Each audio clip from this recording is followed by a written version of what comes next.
The Pro 2.1 is here. And I really, really wanted this to be something different. And it's just not. And I'm going to say something that everybody's going to be all up in defense about. Be like, Jay, you can't support China. Shit. There is a Mark II from China that does what that just did. Ejects the mags. That I think that you should buy over this. And I'm going to tell you why in this video.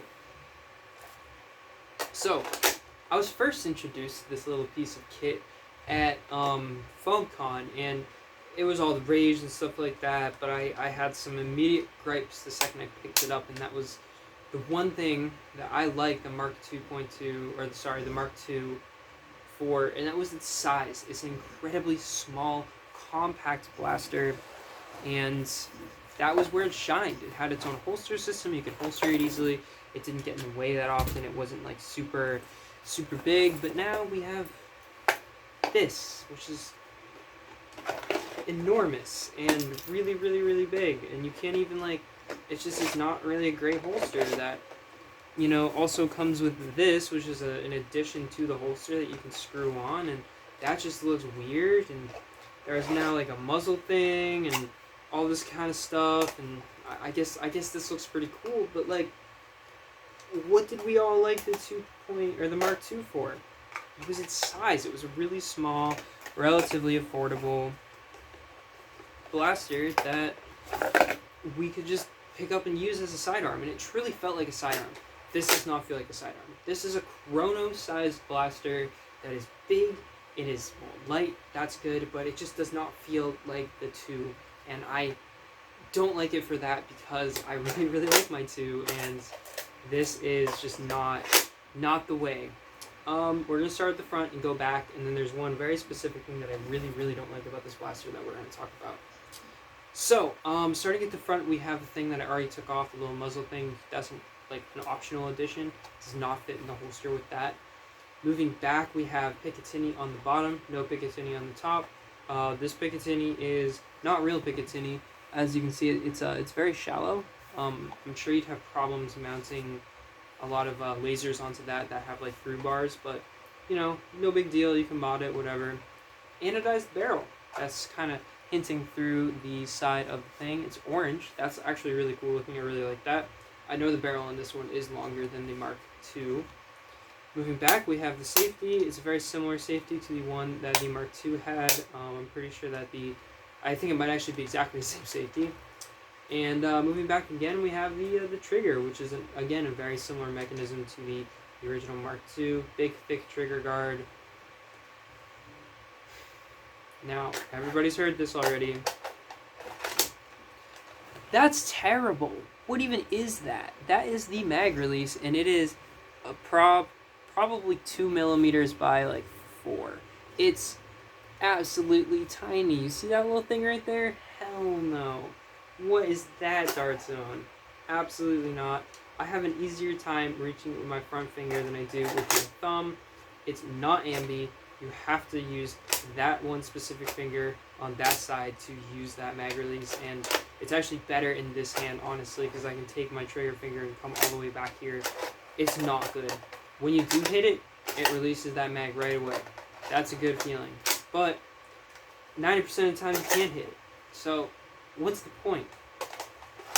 Moving back again, we have this actually really nice rubber texture grip. Feels really good in the hand. It's a little thick, but I've been running Nightingales recently, so I'm a little biased. But yeah, the mags are good. They have a good design. They load relatively easily. You just kind of like load darts in and stuff like that. I haven't really had any failures. And the blaster's accurate. It's good. It feels good when you're shooting it. The really big gripe is that, and that really affects your playability with this blaster.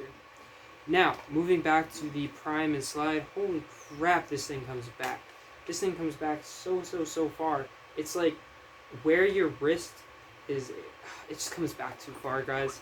The Mark II came back pretty far, but this comes back too far. This adds like almost an inch, I feel, to where the Mark II stopped, and it really is hard to iron sight because of that. I'm used to the irons being kind of more above my pivot torsion, or my pivot point here. But this is really far back, so when I go, I find myself leading targets, and like the entire blaster is just, it's not natural with these iron sights in the back. It just feels very, very strange, and I really have to focus to make sure that my irons are lined up before I even can like really line up my shot. I'm sure it's an adjustability thing that I'll get used to, but it just feels like maybe if they put the irons up here, that would have been like, oh, infinitely better if they had put the irons a little bit further up on the blaster, but they didn't, and that's something you just kind of got to deal with. There's a priming indicator on the back. The seal isn't honestly great on this one, but whatever. And yeah, it comes with 2 extra mags. What's not to like about that? That's pretty cool. Final thoughts? Pick it up if you want to. I can't recommend this over the Mark II. I really like my Mark II. I think that the 6-shot, top loader is perfect for a sidearm. It limits you just enough to where you're not going to completely abandon your primary for something that's so ridiculously good as a sidearm. This is a primary style blaster. This is, in my opinion, not a sidearm. I think that you could have a very, very, very good time running this. My Mark II is great in a pinch. This is relatively good all the time, and I think that that kind of disqualifies it as a sidearm. It's also really big. It's huge. Like, you have to essentially dedicate an entire upper thigh to this blaster if you want to run this on a secondary.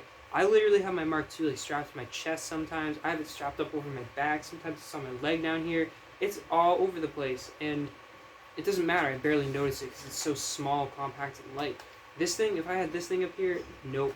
This is the entire width of my chest. Absolutely not. This is a huge piece of kit, and I think that they just missed the mark on the size. If they had kept it small and compact, and like, I know it looks very real steel, but I think they kind of missed the mark on this one. They tried to do too much. They should have just implemented a mag system, kept the shell as similar as possible, maybe done some new styling and not changed the size, and then this would have been absolutely epic. But that's just my opinion. Let me know what you guys think. I know a lot of people really like these, and I'm sure once the mag release is fixed, they'll be popular. But I'm overall not really a big fan of this. It's not really fitting into my personal playstyle, and it is what it is. But thanks for watching, guys. Let me know what you think. If you guys think I'm completely wrong and that I'm an idiot, which I'm sure some of you do, but let me know. Let's talk about it. I think that it's a little big. If you guys also think it's a little big, let me know. If you think it's a perfect size for a sidearm, then definitely let me know too. Thanks for watching, guys. Leave a comment, like, and subscribe, and share this video around with your friends. Let me know what you think of this interesting new upgrade that we have to the Mark II, the 2.1.